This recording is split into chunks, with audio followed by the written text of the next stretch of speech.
At the beginning of the 2022-23 Premier League season, Arsenal had the youngest average age of any squad in the league. However, I felt I could possibly make that a little bit younger.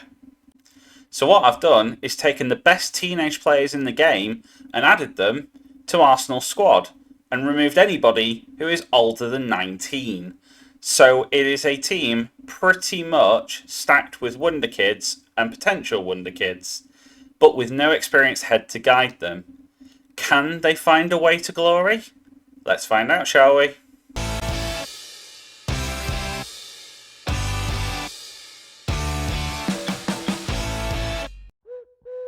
So as you can see, it's a team completely stacked full of talented youngsters. If I sort it by reputation, you can probably see some of the big names. We're looking at Musiala, Pedri, Jude Bellingham, Eduardo Camavinga, all players that you're looking to buy early on in your big club safe, shall we say. We've got them all together in one place. This is going to be a bit of a super team in years to come. It's just completely stacked full of wonder kids.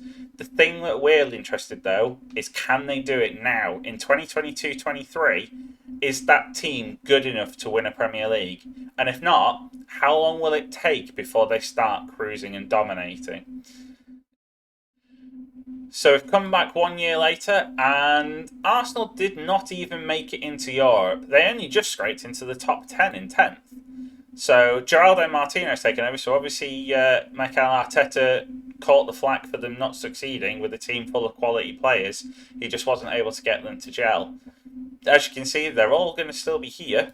If we sort by rep, they're not yet ready to go for a title run. They're probably still trying to get used to being together, and most of them being used to being in England. Arsenal's not quite Barcelona, is it? Since a lot of this is the Barcelona Youth Academy. So yeah, Arsenal still have a way to go before they're dominating. What are they actually tending to run with? So Ansu Fati, Pedri, Musiala, Camavinga, Gavi, Bellingham, Balde, Colwill at centre-back's a bit of an odd one, Silva, Diamande and Bergstrom. It's strong. You'd still argue their weaknesses in goal, but I wouldn't be surprised if Schlenina takes over later on. But it's still, you'd think they'd be doing better than 10th in the Premier League. So let's give them another year and see what happens then. So here we are at the end of the second season, and Arsenal still aren't dominating the Premier League. They're indeed only just making it into Europe. Jordan Martino has managed to keep his job, which is an advantage. And the team, barring a couple of changes, you've got Pedri and Gavi in the middle. Camavinga's obviously injured, I would imagine, at the minute. Jeremy Pino in at right midfield. Tino Livramento coming in.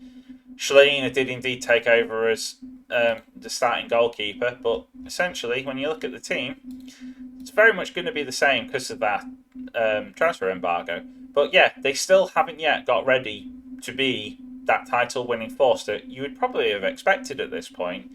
Apparently, the old adage of you can't win anything with kids is arguably truer than we think. You need a bit of experience and a bit of quality. So I've simmed this forward to 2037. As you can see, a bit of an overnighter. But all of the Arsenal players now are towards the end of their career, shall we say. And what's quite interesting is they never won a title. All that talent, all of those wonder kids, just never got it together. They came second a number of times, they came third a number of times, but Newcastle just came through. Man City were dominant, Liverpool was still decent, Chelsea were decent. And just to rub salt in the wounds, the last year of this sim, Tottenham go and win the league. Sorry, Arsenal fans, but yeah, it's just hard to believe, really, when you look at the team that's come together, currently managerless. But Ansu Fati is set to retire at the age of 34, and he was one of the teenagers that started it. You've got Livramento, Pedri, all in their sort of mid to late 30s, but just never managed to get a title together. It's surprising, really, how that stacked Arsenal team, the kind of team you dream of putting together, just never put together a title-winning performance. And yeah, Spurs doing it is a kick in the teeth. I mean, let's just have a quick look just to see, did they win anything? Carabao Cup, FA Cup, Community Shield, UEFA Super Cup, and oh, they won the Champions. Well, okay, let's actually consider that. They won the Champions League. Oh, and then Tottenham go and win it twice. Just when you think you've climbed the mountain, someone else goes and overtakes you. That's incredible.